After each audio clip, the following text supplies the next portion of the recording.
इस सेकेंड से, ठीक है। So today's topic is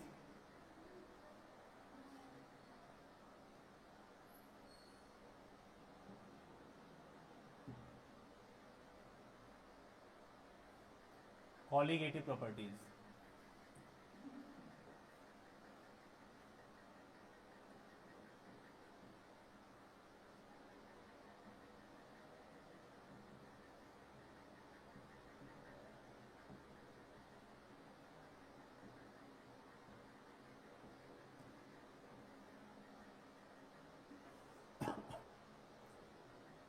Those properties which depend on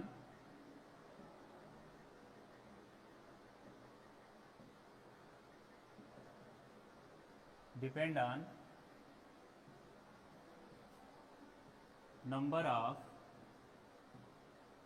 solute particle।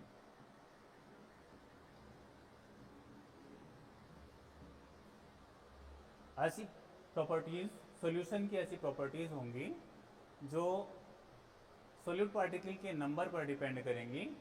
उन प्रॉपर्टीज को हम लोग कॉलिगेटिव प्रॉपर्टी कहते हैं। कॉलिगेटिव प्रॉपर्टी में पिछली क्लास में हम लोग पढ़ चुके थे। फर्स्ट टॉपिक था relative lowering in vapour pressure, जो कि राउल्ट लॉ में फॉर सॉलिड लिक्विड सॉल्यूशंस हम लोग इसका कैलकुलेशन भी कर चुके थे। Relative lowering in vapour pressure,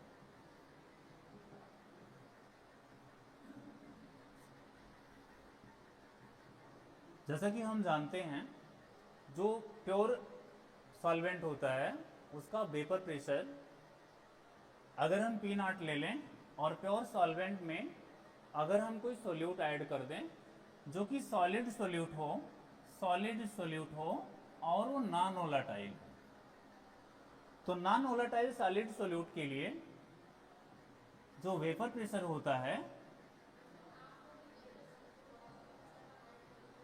वो 0 होता है। तो Pv जो नॉट होगा वो 0 हो जाएगा इसके लिए, क्योंकि ये सोल्यूट नॉन वोलेटाइल होगा। तो इसके करेस्पॉन्डिंग अगर हम रिलेटिव लोअरिंग निकालना चाहें तो रिलेटिव लोअरिंग होता है P0 minus PS upon P0। ये इक्वल हो जाता है मोल फ्रैक्शन ऑफ सोल्यूट काई बी, जो भी सोल्यूट हम आप यूज करेंगे उसके मोल फ्रैक्शन के इक्वल हो जाएगा। P0 minus PS upon P0 is relative lowering of vapour pressure. जैसे एक सॉल्वेंट है हमारे पास वाटर का मान लो कि आपके पास जो P0 है प्योर स्टेट का वेपर प्रेशर वो 100 है। ऐसे एक एग्जांपल ले लेते हैं। जब इसमें कोई सॉलिड सोल्यूट ऐड कर दोगे, क्योंकि सोल्यूट जो होता है उसके पार्टिकल नॉन वोलेटाइल हैं, वो अवाष्पशील है, जैसे ये पानी है, और इस पानी में हम कोई सोल्यूट ऐड कर दें, जैसे NaCl ऐड कर दें या KCl ऐड कर दें या कोई साल्ट ऐड कर दें या शुगर ऐड कर दें, तो जो सोल्यूट है उसके पार्टिकल सरफेस पर भी डिजॉल्व होने के बाद आ जाएंगे, होमोजीनियस सॉल्यूशन बनेगा। तो पार्टिकल्स का जो कॉन्स्टिट्यूशन है, पार्टिकल जो होते हैं वो मतलब उनके कॉन्स्टिट्यूएंट्स हर जगह पर रहेंगे, हर पार्टिकल में यूनिफॉर्मली मिक्स होते हैं। तो इसका मतलब जो सॉल्यूशन बनेगा उसका जो वेपर प्रेशर है वो डिक्रीज कर जाएगा, क्योंकि जो सोल्यूट के पार्टिकल हैं वो सॉल्वेंट के पार्टिकल को इवेपोरेट होने से रोकेंगे, तो वेपर प्रेशर डिक्रीज कर जाएगा। यानी प्योर सॉल्वेंट का जो वेपर प्रेशर होता है वो सॉल्यूशन के वेपर प्रेशर से ज़्यादा होगा। तो यानी कि अगर सॉल्यूशन का वेपर प्रेशर PS है तो PS मान लो इसका हो जाता है 95, एक एग्जाम्पल हम ले रहे हैं।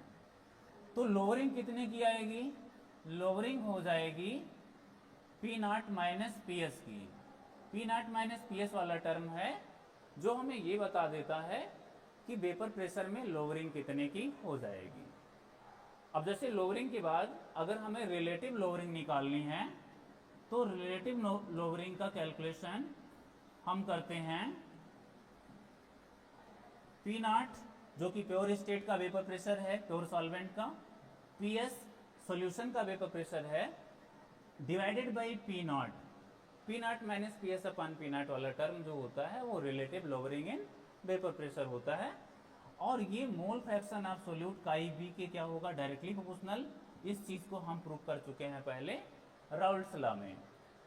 कॉलिगेटिव प्रॉपर्टी में पहली कॉलिगेटिव प्रॉपर्टी है। अब जो मोल्स ऑफ सोल्यूट हैं, इनको हम लिख सकते हैं small N upon small N plus capital N, small N upon small N plus capital N, where small N is the number of moles of solute, number of moles of solute, and capital N is the number of moles of solvent.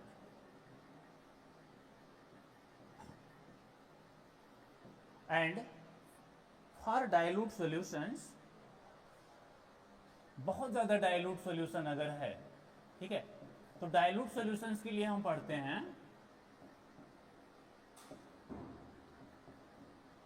For dilute solutions small N यानी कि number of moles of particle of solute less than capital N, बहुत कम होगा। जैसे मान लो कि आपके पास 100 moles हों सॉल्वेंट के, उसमें से 0.1 मोल अगर हैं सोल्यूट के, तो सोल्यूट के मोल जो हैं वो कैपिटल एन के कंपेयर में बहुत लेस हैं। तो ऐसा करते टाइम पर हम ये कह सकते हैं कि जो रिलेटिव लोअरिंग होगी P not minus P S upon P not, वो स्मॉल एन अपान कैपिटल एन पर डिपेंड करेगी। स्मॉल एन को हम वहाँ पे निग्लिजिबल कंसीडर कर लेंगे।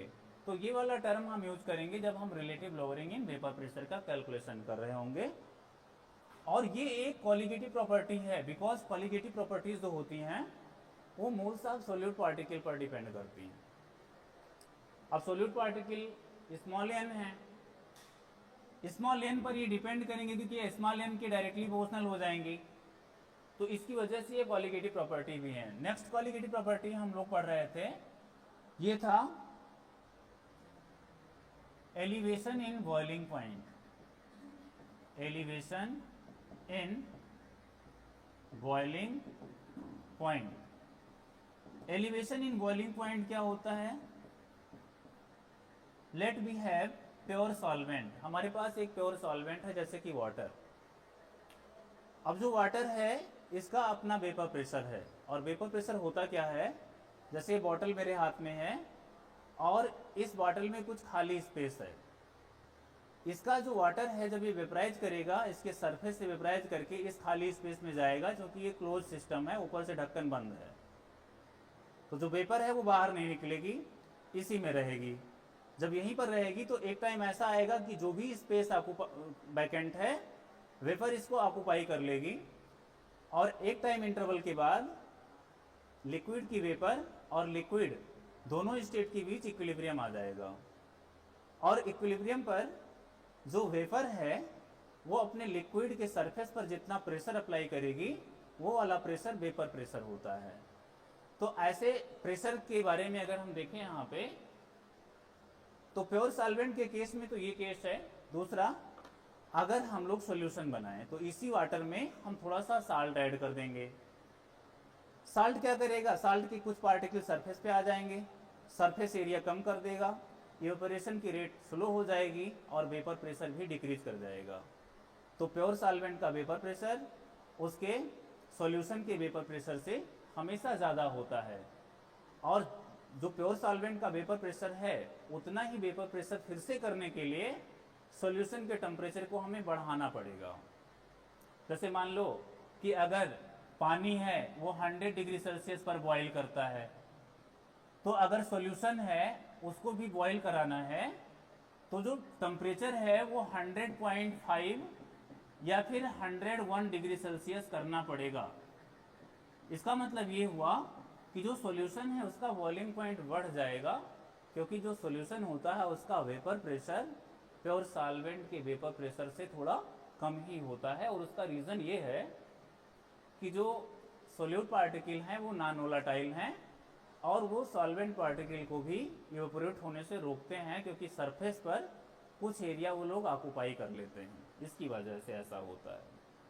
तो एलिवेशन इन बॉइलिंग पॉइंट वाले टॉपिक में हम यही सीखने वाले हैं कि कोई सॉल्यूशन है और उसके लिए अगर हमें एलिवेशन निकालना है तो ये डेल्टा टीबी होगा, और डेल्टा टीबी जो होता है इसका ये डायरेक्टली प्रोपोर्शनल होता है मोलारिटी ऑफ द सॉल्यूशन के, मोलारिटी ऑफ द सॉल्यूशन के डायरेक्टली प्रोपोर्शनल होता है।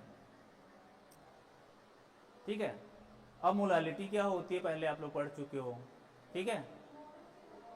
हाँ ये होता है, देखिए ये होता है number of moles of solute, number of moles of solute divided by mass of solvent in KG. यानी कोई सॉल्वेंट है उसके 1 केजी में, 1 किलोग्राम में जितने मोल सोल्यूट के ऐड होंगे वो मोलालिटी होती है। तो डेल्टा टीवी का कैलकुलेशन हम मोलालिटी से ही करेंगे।